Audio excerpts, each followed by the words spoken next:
आठवड्यातील एक दिवस गावासाठी या संकल्पनेचा तबडेवाडी गावचा आज 4था रविवार आहे. आठवड्यातील एक दिवस गावासाठी द्यायचा व गाव स्वच्छ करायचं ही सेवा गावातील तरुण पिढी राबवत आहेत.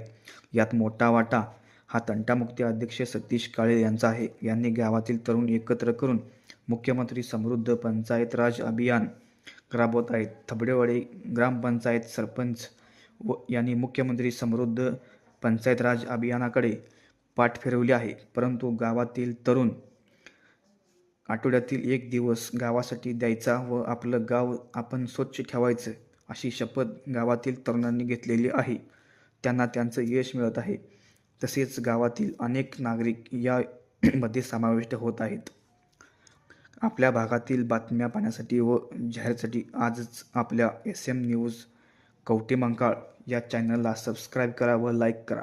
आपली बातमी आवडल्यास नक्की शेअर करा.